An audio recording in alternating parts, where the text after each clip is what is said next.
시청자 여러분 안녕하십니까?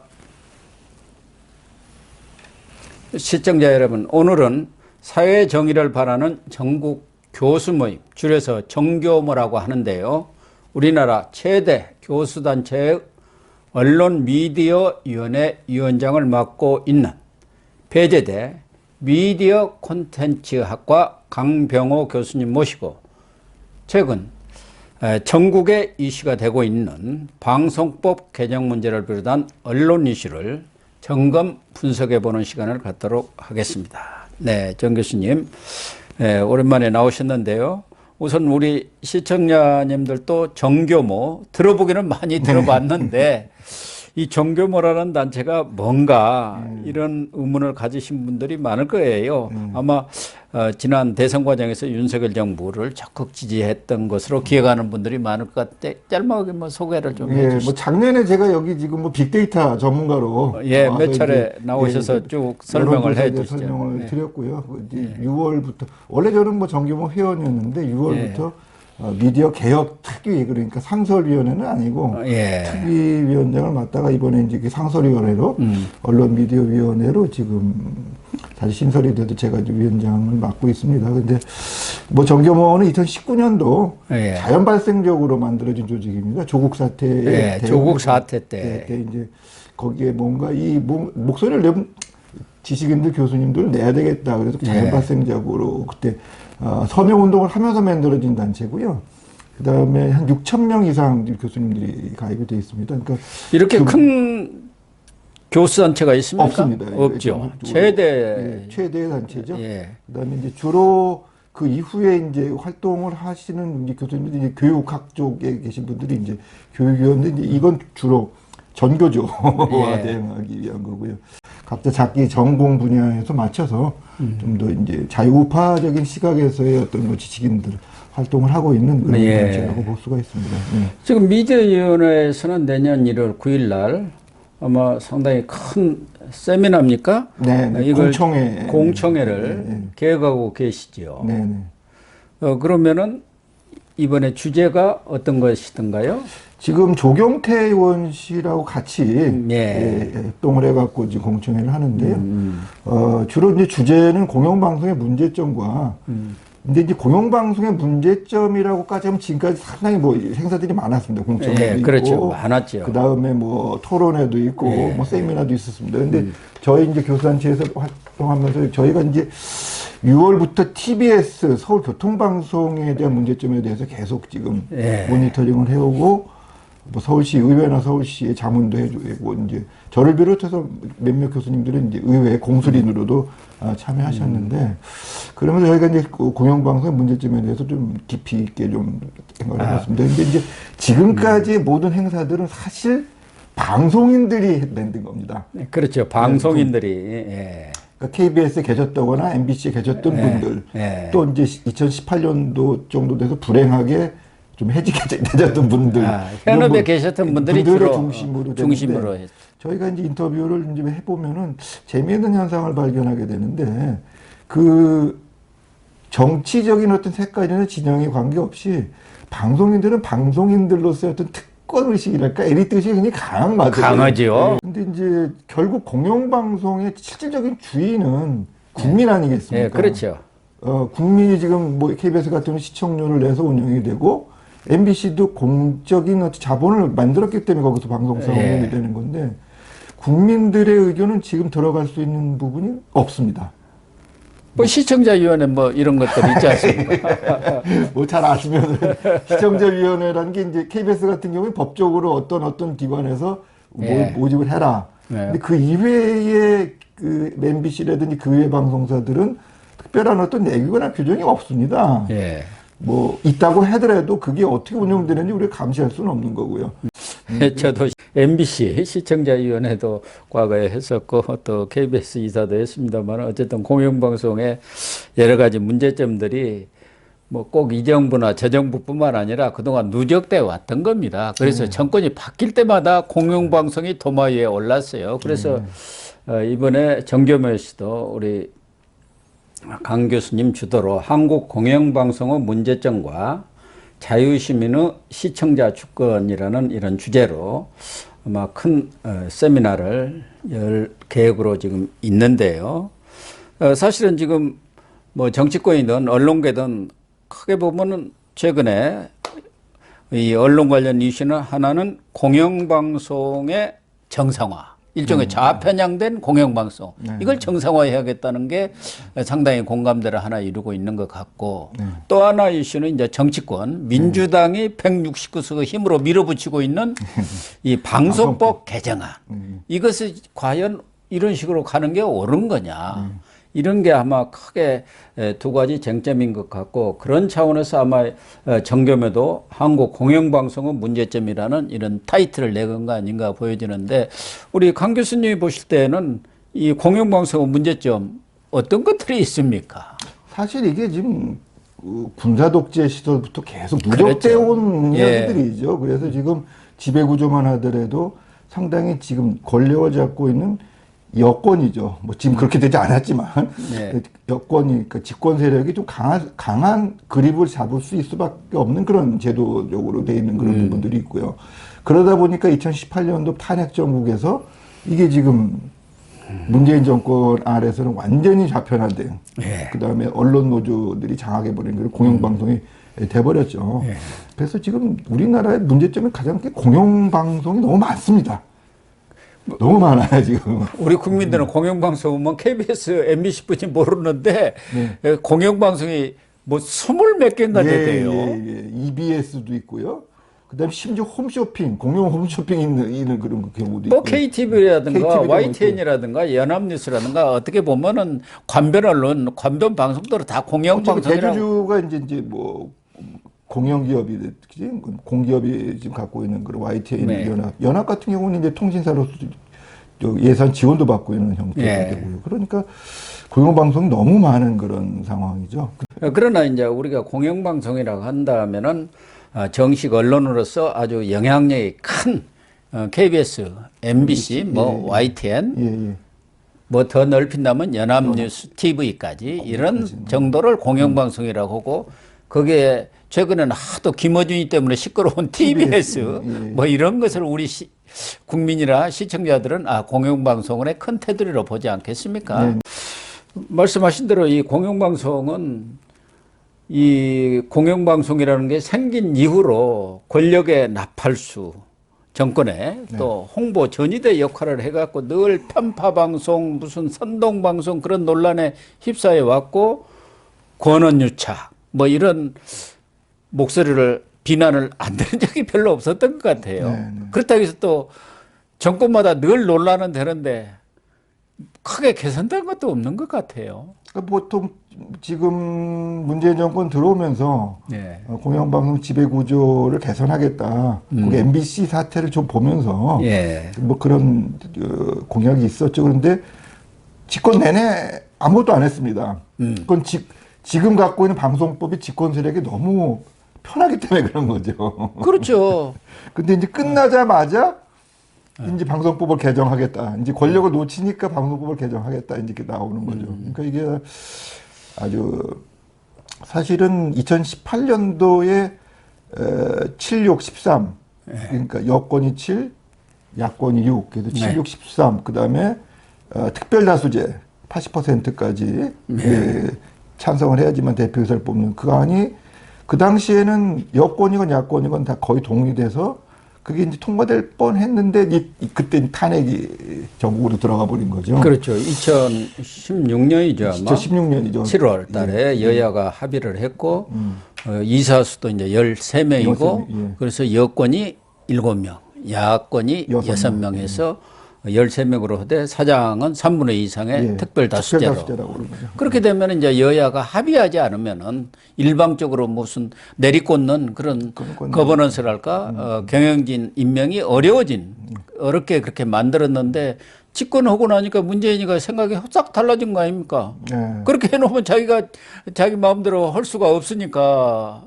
민주당 정권 지금 문재인 정권 시절에 그러니까 없었던 일이 돼버린 거 아니에요. 그러니까 문재인 대통령이 유명한 말을 했었죠. 중립적인 인사를 굳이 공영방송의 대표로 앉힐 필요는 없다. 아니 너무 노골적인 얘기를 했었죠. 그렇죠. 기계적 균형을 이나 취하는 그런 중립적인 인사를 공영방송의 대표로 앉히는 것이 바람직하지 바람직하느냐. 예. 이러니까 그걸로 그냥 썩 들어가 버린 거 아닙니까?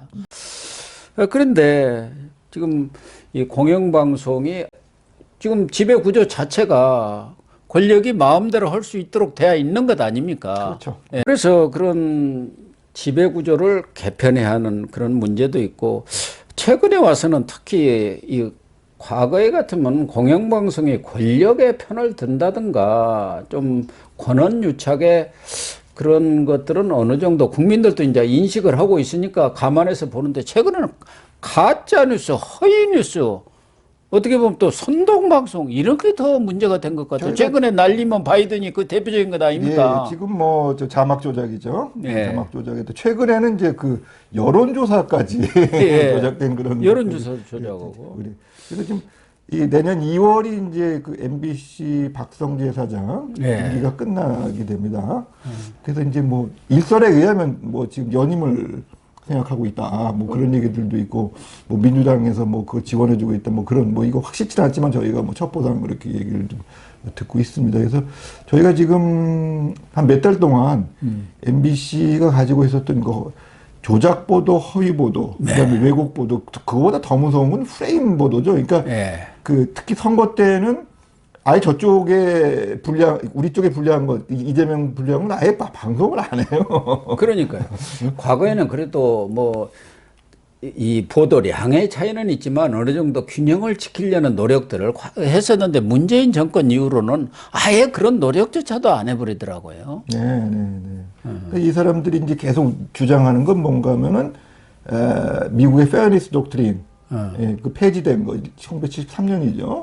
뭐 그런 얘기들을 자꾸 하는데, 그거는 미국에서, 미국은 공영방송이라는 게 거의 없지 않습니까? PBS 외에는 없으니까요. 예. 근데 그 사례를 들면서 계속 그게 왜 언론인으로서 자기가 그 얘기를 못하냐.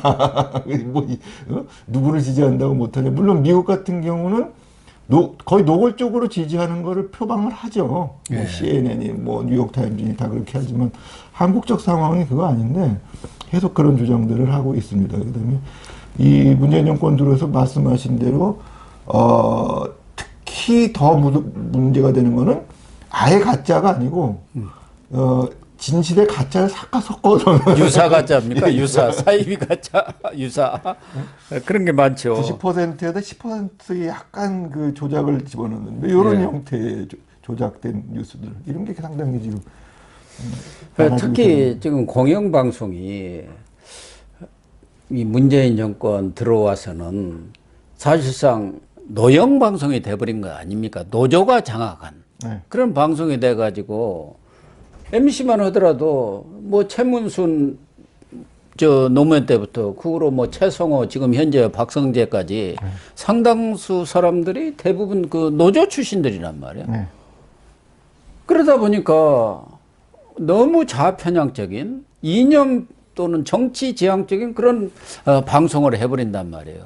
그러니까 진영 논리에 입각하는 그런 방송을 하다 보니까 공영방송으로서 신뢰성이 떨어져 버리고, 그래서 지금 아마 KBS까지도 웬만한 그 유력 종편들한테 시청률이 다 떨어져 볼 정도로 그만큼 국민들의 신뢰를 잃어버렸지 않습니까? 뭐 옛날 같으면은 공영방송 MBC, KBS만 저희가 봤었지만 지금은 뭐 케이블도 있고 또 유튜브 채널은 또 얼마나 많습니까? 그러니까 일반 시청자들, 우리 국민들도 이 뉴스의 진위를 가려내고 검색해보고 심지어 해외에 있는 것까지도 다 그러니까. 판단할 수 있는 능력이 됐는데, 이 공영방송은 아직도 한 20년 전, 15년 전 그걸로 좀 국민들이 이렇게 본다고 했는데, 물론 이제 거기 광팬들이 있습니다. 이게 팬덤이 가장 큰 문제인데요. 거기에 또, 제가 뭐 컬럼이라든지 MBC 조금이라도 어떤 비판적인 컬럼을 쓰면은 엄청나게 댓글이 많이 달리죠. 그러니까 팬덤이 또 있으니까 그 팬덤을 갖고 사는 게, 공영방송이 지금 유튜브화 돼가고 있다. 그 다음에 또 재밌는 거는 이 공영방송의 콘텐츠들이 유튜브에서 상당히 수익을 많이 올리고 있습니다. 이게 그러면은 저렇게 큰 건물, 저렇게 좋은 장비를 써서 수익은 유튜브에서 나온다면은 이건 조금 뭔가 좀 아이러니까. 그건 또 방송에 다 광고까지 다 하고 있기 때문에 이게 무슨 공영방송이냐. 그래서 공영방송의 문제점이 뭐 한두 가지가 아니겠습니다만 그동안 늘 논란이 되어 왔는데 이번에 세미나를 하시면서 이런 공영방송의 문제점을 지적해내고 어떤 방향으로 지금 뭐 개선책이랄까? 이 공영방송의 정상화를 위한 대안들이 좀 제시가 될 것 같습니까? 저희가 지금 지향하고 있는 건 주위에 이제 시청자 주권이라는 단어가 있는데 이게 좀 중요한 건데 저희가 지금 뭐 법리 검토를 하고 있습니다. 그래서 미국이 이제 집단 소송제가 되기 때문에 우리나라 법리 체계에서도 집단 소송제가 될 수 있을 것인가 이 부분을 지금 변호사님들이 좀 연구를 하고 있고요. 그러나 저희가 이제 우리나라 최초로 이제 그 집단 소송에 대해서 한번 제시를 하고 한번 여러분들이 한번 그 국민들 또 전문가들 의견 한번 들어보려고 하고 있습니다. 그러니까 이제 우리나라가 지금까지 독일하고 프랑스 계통의 어떤 공영심사 심의 제도를 갖고 있었죠. 네. 방심위, 네. 그다음에 방통위, 요 체제로 있었는데 요게 이제 2010년 정도부터 MB 정부서부터 계속 유지가 되어 왔습니다. 네. 근데 지금 이게 유명무실화됐다고 볼 수가 있습니다. 왜 그런가 하면 14, 15년 정도 운영하다 보니까 지금 방통위원장 한상혁 씨, 방심위원장 정현주 씨. 그러니까 이렇게 되니까 시청자들의 다양한 의견들이 또 반론권이라든지 우리가 뭘 얘기를 하고 싶어도 받아주질 않습니다. 그 다음에 저희가 이번에 좀 발표를 하려고 그러는데요. 저희가 이제 구글에서 조금 요청을 해서 유튜브가 지금 작년에 선거 때 상당히 많이 폐쇄가 됐지 않습니까? 네. 다들 무슨 생각을 하냐면 유튜브 알고리즘 때문에 폐쇄가 됐다고 생각하시는 분들이 많아요. 근데 저희가 이제 구글에 접촉을 해서 요건 저희가 다른 시민단체도 이미 고발이 들어갔고 그다음에 이제 1월 9일 날 좀 발표를 하려고 그러는데 정부가 요청해서 삭제해달라는 건수가 있습니다. 아, 그렇습니까? 예, 그걸 저희가 정보를 받았습니다. 근데 불행히도 우리나라가 전 세계 1위입니다. 많은 유튜버들이 이게 유튜브 알고리즘 때문에 그런 거구나.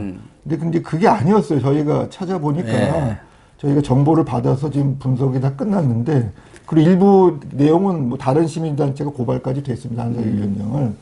근데 이제 2위가 브라질인데 우리나라의 정부에서 요청해달라고 하는 거죠. 요청해서 삭제해달라는 건데 그게 이제 브라질이 우리나라의 한 2분의 1 정도 되고요.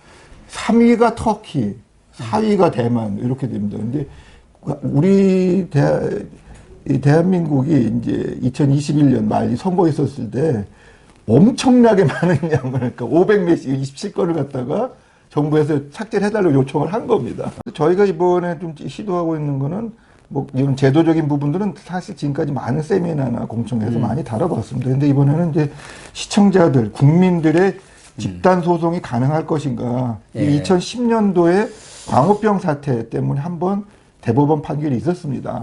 그때 너무 소송 인원도 적었고, 한 4명 정도. 그 다음에 이제, 그 당시에는 이 방통위 방심위 체제가 사실 이 MB 정권 때 시작이 됐기 때문에 아직 그 시스템이 가동이 안 된 상황이었기 때문에 대법원까지 가서 패소를 했습니다.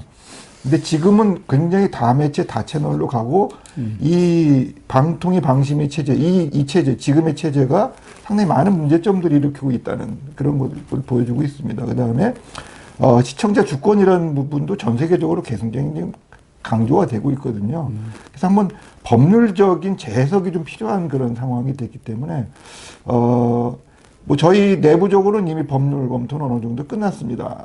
뭐 변호사님들하고 해갖고요. 근데 이제 한번 공청회를 통해서 한번 의견을 좀 들어보는 그런 시간을 좀 가져보려고 합니다. MBC 같은 경우는 최근에 좀 공영방송의 틀이랄까 뭐 이런 것을 벗어난 정도가 아니라 언론으로서의 그러한 품격이라 또 정도를 지키고 있느냐, 너무 궤도에서 이탈한 것 아니냐 이런 비판까지 있지 않습니까? 오히려 이런 논의를 한다면 구체화 시켜가지고 그런 부분에 대해서 어떻게 개선해야 한다 그런 안들도 좀 내놓아야. 근데 뭐 하는 안이 나왔는데 뭐 들어줘야지. 뭐 MBC가 안 온다고 하더라도 어차피 지금은 이 임기가 있으니까 버티고 있는데 결국은 뭐 윤석열 정부가 그런 부분에 대한 방송 정책을 펴나갈 것 아니겠습니까? 우리 시민단체에서 말씀하신 대로 무슨 법을 어떻게 해갖고 집단 소송을 한다 이런 것은 아주 소극적인 것 아닙니까? 그것도 뭐 도움이 되기는 되겠습니다만요. 방법이 없습니다. 저희가 뭐 아무리 성명을 내고 데모를 하고 그 앞에 가서 뭐 1인 시위를 하고 별 짓을 해도 사실 MBC 같은 경우에는 보도국 내에 비노조원 한 명도 없지 않습니까? 다 똑같은 사람들만 모여 있는 거죠. 그러니까 지금 공영방송이 가져야 되는 가장 큰 원칙 중인 내적 다양성을 완전히 훼손시켜 버린 거죠. 자기네들끼리만 모여 있는 거죠, 보도에는. 그러니까 이게 그렇게 되면은 조직 역학상 이게 극화가 된다고 그러는데, 폴라라이제이션. 자꾸 그런 사람들끼리 모여있으면 자꾸 극단적인 얘기들이 쏠리게 돼 있습니다. 그렇게 되죠. 언론에 계셨으니까 잘 아시겠지만요. 그러니까 너무 프레임적인 보도를 하기 때문에 전문가 아니더라도 요새는 뭐 그 다음에 무슨 얘기가 나올지를 다 예측할 수 있는 그런 상황이 돼버렸죠. 어쨌든 편파 방송이라든가 선동 방송, 뭐 광우병 보도라든가 조국소 선동 이런 것들이 아주 대표적입니다만은 최근에도 그런 보도들이 잇따라 나오고 있고 또 거기다가 최근에는 이제 허위 가짜 뉴스까지 판을 치는 적어도 공영방송이라든가 이렇게 큰 영향력이 있는 방송에서는 팩트체크 그런 시스템들이 잘 가동이 되고 또 크로스체크가 돼가지고 어느 정도 걸러진 그런 뉴스들이 정제돼 갖고 나와서 국민들도 그 방송을 들으면은 그래도 신뢰가 간다 해야 하는데 다들 지금 외면해버리고 저만 오더라도 공영방송 KBS, MBC 뭐 본지가 언제인지 모르겠습니다. 그러니까 지금 뭐 전문가들 아니더라도 타이틀만 보면 이 사람들이 무슨 얘기 하겠구나. 대충 짐작이 가버리는 정도가 돼버렸으니까. 그러니까. 또 하나는 지금 정치권에서 민주당에서 계속 밀어붙이고 있는 게 자기들이 집권에 있을 때는 그거 하나도 안 하니 이제 야당이 되어놓으니까 지금 방송법을 개정해가지고 현재의 노영방송 체제를 지금 계속 유지해 나가자는 거 그런 건가요? 지금 내놓은 안이? 그러니까 지금 뭐 제가 그 칼럼도 쓰고 논문도 썼는데요. 운영위원회 아니죠. 독일식 독일식 운영위원회 아닌데 독일식을 좀 연구해 본 분들은 이제 금방 알 수가 있는 게 이거는 독일은 굉장히 연방제가 잘 돼 있는 국가입니다. 그렇죠. 연방제니까요. 그다음에 분권이 잘 돼 있는 나라고요. 그리고 우리나라는 또 대통령제 아닙니까? 그리고 그러니까 굉장히 독일 같은 경우 연정 이게 굉장히 잘 돼 있는 나라거든요. 협의에 의한 정치, 연정이 잘 되는 나라고 우리나라는 소선거제도 대통령제이기 때문에 정치가 굉장히 세게 붙는 갈등이 심한 나라죠. 이런 나라에서는 그 운영위원회 제도는 맞지가 않습니다. 그리고 지금 KBS 같은 건 11인 이사회, MBC는 9인 이사회인데 그걸 당초 25인에서 21인으로 좀 줄였죠. 21인 운영위원회 안으로 만들고 사장 그러니까 경영진 선출은 뭐 5분의 3인가요? 5분의 3. 이렇게 하되 가장 또 중요한 것은 그 운영위원을 지금 국회에서 추천은 5으로 확 줄여버렸고 국회 추천은 나머지는 뭐 PD연합회다 또 뭐 학술단체다 시청자위원회다 또 뭐 방송학회다 이런 바 어떻게 보면은 친민주 친민노총 친언노련 이런 성향의 사람들로 구성하자 지금 이거 아닙니까? 이제 뭐 구체적으로 말씀드리면 다섯 명, 그러니까 국회 5명은 아마 여야 둘, 비교섭 단체 하나 이렇게 들어가죠. 그다음에 그러니까 PD 기술 그다음에 기자 이렇게 해서 6개죠. 6명 각 단체에 2명씩인데 뭐 우리 이 시청자분들이 이제 신문을 좀 보시면 아시겠지만 언노련이 성명을 내면은 반드시 이 직능 단체들은 같이 동조 성명을 지금까지 내었습니다. 그러니까 이거는 뭐 6표 날아간 거고요. 그다음에 학술단체가 있는데 뭐 저도 교수지만 학술단체들이 이 예산이 없습니다. 그래서 늘 방송협회에 많은 도움을 받거든요. 그렇죠. 근데 방송협회장은 이 지상파 방송국 사장이 돌아가지 않습니까? 그러면 3분의 2가 벌써 MBC, KBS가 가져가 버리는 거죠. 그렇죠. 지금 뭐 정권이 바뀌었다고 하더라도 문재인 정권 때 임명했던 사장 그 체제가 지금 계속되고 있지 않습니까? 그다음에 시청자위원회, 뭐 시청자위원회 그것도 마찬가지죠. 마찬가지죠. 그러니까 지금 그렇게 계산해 보면 약 75%가 친민주당 성향이라고밖에 볼 수 없죠. 아무리 지금 좋게 보더라도 그럼 하나만 하게 돼버리는 거고. 그러니까 결국은 민주당이 이렇게 운영위원회 안을 집착을 하고 있는 이유가 있을 것 아니겠습니까?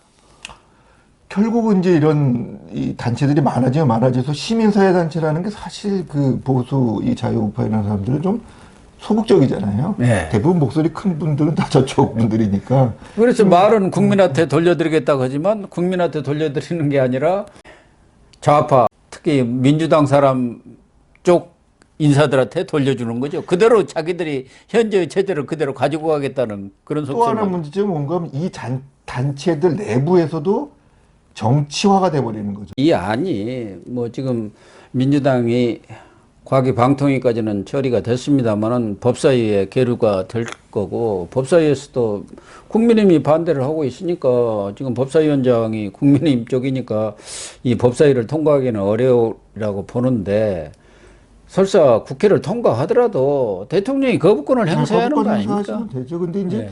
너무 거부권을 많이 행사하면 그것도 또 이제 정치적으로 부담이 되는 건 사실이죠. 저희가 이번에 뭐 공청회를 하는 이유도 네. 뭔가 국민들도 이런 의지가 있다. 이걸 좀 보여줘야 될 것 같아요. 특히 이제 MBC가 이번에 이제 사장 교체 기획이기 때문에 네. 특히 MBC를 좀 중심으로 해서 뭐 집단 소송이 뭐 하나의 그런 사례가 되겠죠. 근데 지금 국내에서 이런 얘기를 하면은 좀 무슨 얘기를 하고 있는 거야? 지금 그게 참 이해를 못 하시는 분들도 있는데. 그렇겠죠. 근데 이제 미국에서는 아주 일상화되어 있는 거고요. 그래서 그 가능성에 대해서 한번 우리가 한번 검토를 해보고 가능하다면 소송단도 한번 만들어보자. 그다음에 그거 이전에 과연 MBC 지금 박성재 사장 3년간의 공과는 뭐냐. 이 부분을 그냥 지금 아주 좀 단발적으로 어떤 뉴스나 보도가 나왔을 때 확 흥분했다 하지 말고 3년 동안에 어떤 일이 벌어졌는지 한번 저희도 조사를 해보자. 저희가 자료는 거의 대부분 지금 확보를 해놓는 상황입니다. 그다음에 이제 MBC 내부에 계셨던 분들도 지금 얘기 들어보면은 좀 뭐 자재 창고에다가 발령을 내놓고 무슨 뭐 아무 집기도 없는 데다가 내놓고 지금 나가라고 하는 거죠. 그러니까 굉장히 비인간적인 편파 방송도 문제이지만 편파 인사를 했죠. 편파 인사, 편파 경영도 너무 잔인하게 해놨더라고요. 그래서 뭐 상당히 그런 부분들이 스트레스도 많이 받고 암도 걸리고 뭐 이제 그런 부분들도 있어요. 그런데 그런 부분까지도 한번 지금 있었던 사실 한번 쭉 정리를 해보자. 박성재 사장 나가기 전에 이제 그런 저희의 뭐 활동이 좀 되겠습니다.